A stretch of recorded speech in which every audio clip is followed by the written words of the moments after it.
10-year-old Fidge is practical, no nonsense, and a little bossy. She lives with her widowed mom and her much younger sister Minnie. Minnie adores her stuffed rabbit, Wed Wabbit, and her favorite picture book, The Wimbly Woos. Fidge rolls her eyes at the silly rhymes and rainbow-colored creatures. But one stormy night, a terrible accident changes everything. Fidge and Minnie's toy box is struck, and the world tilts. Fidge wakes to find herself in a bizarre land, colorful, loud, and nonsensical.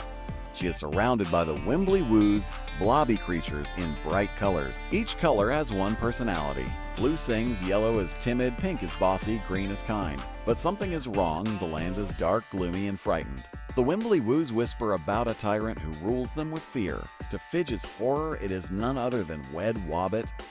Wed Wabbit, Minnie's beloved toy, has become monstrous in this world. He has deepened his voice, barks orders, and demands total loyalty. Clutching his red cape, he insists only a red Wimblies are valuable. All other colors are useless, he declares, banishing them to the shadow. The once playful world has fallen under his dictatorship. Fidge realizes she is trapped inside Minnie's imagination gone wrong. She is not alone. Her cousin Graham has been dragged into the world as well. Graham is cautious, awkward, and often teased for being overly anxious. He wears thick glasses and loves lists, making him the opposite of daring Fidge. They bicker constantly, but they know survival depends on teamwork. A green Wimbly, gentle and shy, offers to guide them. He warns, Wed Wabbit controls everything now. The Wimblies explain that Wed Wabbit is searching for the Great Key. It is the only object that can banish him from power. But no one knows what it looks like or where it is hidden. Without it, the land will remain under his cruel control. Fidge feels a stab of guilt. This is all because of her fights with Minnie. Her sister's fears and tantrums have fueled Wed Wabbit's rise. The journey begins through the distorted land of the Wimbly Woos. Signs and rhymes from Minnie's book appear twisted and sinister. A once cheerful candy meadow is now a sticky trap of licorice vines. The Wimblies argue in sing-song rhymes, driving Fidge mad with frustration. But Graham gently reminds her that listening is sometimes braver than shouting. The group presses on, despite constant squabbles. 7. Wed Wabbit's guards, red Wimblies turn cruel, patrol the land. They chant his slogans, painting walls with only red rules. Fidge and Graham are forced into hiding, sneaking past their patrols. For the first time, Graham shows cleverness, using his glasses to reflect light as distraction. Fidge begins to respect his cautious planning. Together, they learn to balance brains and bravery. At night, Fidge dreams of Minnie. Her little sister cries, scared without her rabbit in the real world. Fidge realizes this world is Minnie's way of expressing fear and confusion. The only way out is to fix things, not with force, but understanding. Still, Fidge bristles at the idea of a feeling solving problems. She'd rather charge straight at Wed Wabbit. They arrive at the Hall of Rhymes, a temple of broken verses. Each line of Minnie's favorite storybook lies jumbled, out of order. The Wimblies can't function because their songs don't rhyme anymore. Fidge and Graham must rearrange the lines, restoring the rhythm. Working together, they rebuild the silly verses with logic and creativity. The temple glows, pointing the way toward the Great Key. Wed Wabbit grows furious, sensing their progress. He summons the red Wimblies, ordering them to crush the intruders. A great chase begins through candy caverns and toy block fortresses. The children barely escape, carried on bouncing purple Wimblies. But Graham injures his leg, slowing them down. Fidge insists they can't stop, but guilt gnaws at her. For the first time, Fidge admits she needs Graham. She apologizes for always calling him weak and useless. Graham admits he admires her boldness, even if it terrifies him. Their bond grows stronger, a balance of courage and caution. The Wimblies rally behind them, inspired by their teamwork.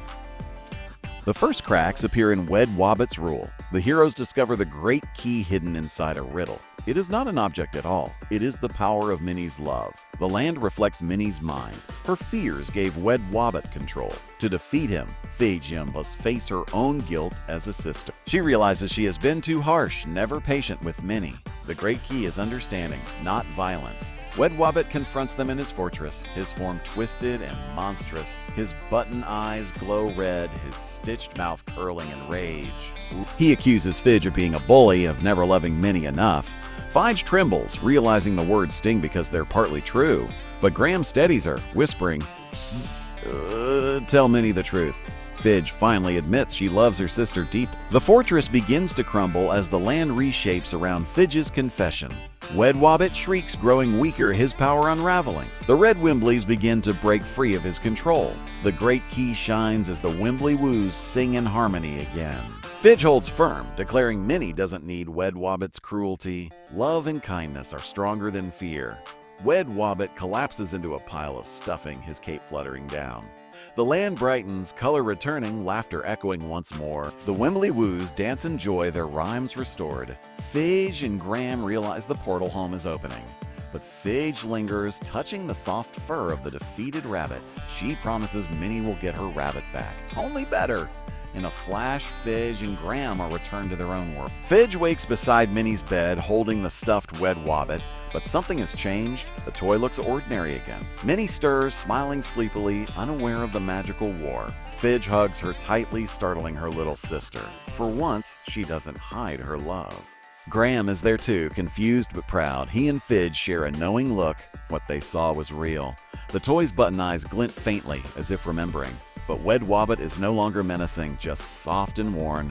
Fidge finally laughs at his silly name. The tension between her and Graham feels lighter now. The siblings begin to bond more. Fidge reads Minnie her favorite book without groaning. She listens to Minnie's giggles, patient for the first time. Minnie beams, no longer feeling like a bird. Feichog realizes being a big sister isn't about control, but care. She grows up a little that night. Outside, thunder rolls one last time. For a brief moment, Fidge swears she hears Wimbly singing. The world of imagination still exists, waiting quietly. Wed Wabbit is gone, but other fears may rise one day. Graham muses that maybe courage and kindness are both needed. Fidge agrees, rolling her eyes, but secretly proud of him. The film closes with Minnie fast asleep, Wed Wabbit tucked under her arm. Fidge whispers softly, "A good night, men." The camera lingers on the toy's stitched smile, harmless now. But when the nightlight flickers, its button eyes gleam ever so faintly. A reminder that imagination never truly disappears. The screen fades to black with a faint rhyme in the air.